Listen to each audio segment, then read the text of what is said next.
안녕하세요. 윤장섭 TV입니다. 오늘은 상가 임대차 계약에 대해서 말씀드리겠습니다. 상가 임대차 계약할 때 상당히 주의할 점 많죠. 그래서 상가 건물 임대차 보호법을 중심으로 상가 건물 임대차 보호법에 대해서 소상공인들한테 중요한 점을 몇 가지 설명을 해드립니다.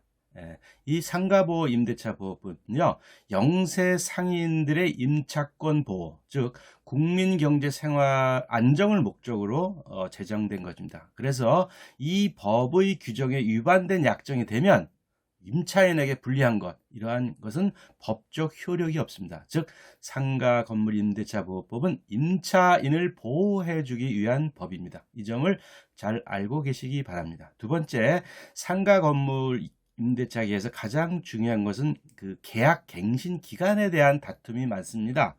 그러나 계약 기간은 10년간 임대차 기간이 보장되고 있습니다. 2018년 10월부터 5년부터 10년으로 계약 기간이 연장되었습니다. 그래서 임차인은 임대차 만료 전 6개월 전부터 한 달 전까지 그 임차 계약을 연장해 주세요, 이렇게 요구를 할 수 있고, 임대인은 특별한 이유가 없는 한 임대차 계약을 계속 유지시켜야 합니다. 그리고 임대차 보증금 그리고 임차료는 5% 이내에서 하도록 법으로 규정되어 있습니다. 그러면 이 계약을 요청할 때 거절할 수 있나요, 임대인이? 예, 임대인도 거절할 수 있는 사유가 있습니다. 첫째는 임대차 계약을 임차인이 지키지 않을 때 이렇게 되겠죠. 그리고 두 번째는 임대인에게 특수한 사정, 즉 재건축할 때는 계약 기간이 연장되지 않습니다. 그러면은 이 재계약 거절 사유 중에 임차인이 계약을 지키지 않을 경우 어떤 게 있나요? 네, 맞습니다. 임차료를 석 달간 연속해서 내지 않을 경우입니다.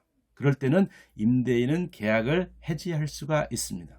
그러면 만약 4월분과 5월분 임차료를 안 내고 6월분에 임차료를 냈어요. 그리고 7월분에 다시 임차료를 연체를 할 경우는 어떻게 될까요? 이것도 누적해서 3개월간 임차료를 내지 않았기 때문에 당연히 임대인은 임차 계약을 해지할 수 있습니다. 이래서 최근 경제 사정이 어렵더라도 임차인들은 연속해서 3번, 누적해서 3번의 임차료를 내지 않으면 계약 갱신이 안 된다는 점을 꼭 잘 기억해 주시기 바랍니다. 그리고 임차료의 그 증감 청구권이 있죠. 임차료의 증감 청구권. 그 다음에 임차료 또는 임대 보증금에 대해서 증감을 할 수가 있습니다. 계약 기간에도. 근데 조건이 있죠. 첫째는 임차 건물에 대해서 세금의 문제가 크게 생겼을 때, 세금이 크게 변화했을 경우. 둘째는 경제 사정이 크게 또 변화했을 때는 임대차 계약 기간 내에 그 두 보증금과 임차료를 증감 요구를 할 수 있습니다. 그래서 이것은 당사자 임대인도 할 수 있고 임차인도 할 수 있습니다. 그리고 이 임대료와 임차료는 과거에 지나간 거에 대해서는 할 수 없고, 장래에 있을 다음 달부터 다음 기부터 임차료와 보증금을 증감할 수 있다는 점 유념하시고요. 그리고 증액의 경우는 임대인이 요구하는 증액의 요구는 5% 이내라는 점 알고 계시기 바랍니다.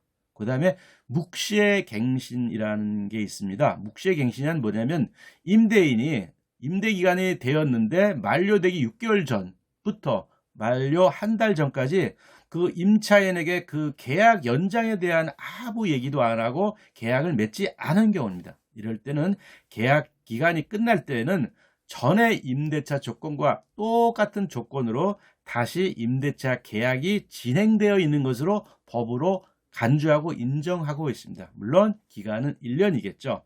그렇지만 임차인의 보호라고 했기 때문에 임차인은 언제든지 해지를 통고하고 해지하면 3개월 후에는 효력이 발생하고 있습니다. 이와 같이 여러 가지 임대차에 대해서 임대인과 임차인 간의 분쟁과 여러 가지 애로사항이 있을 것입니다. 이런 점을 위해서 소상공인시장공단에서는 임대차 분쟁 조정을 하고 있습니다. 상담은 전화도 되고 우편도 되고 방문도 됩니다. 전화는 국번 없이 1357 해주시고요. 상담이 필요할 때는 전국에 60여 개의 센터에서 직접 상담을 하고 있으니까 소상공인시장공단 지역센터를 방문해 주시기 바랍니다. 감사합니다.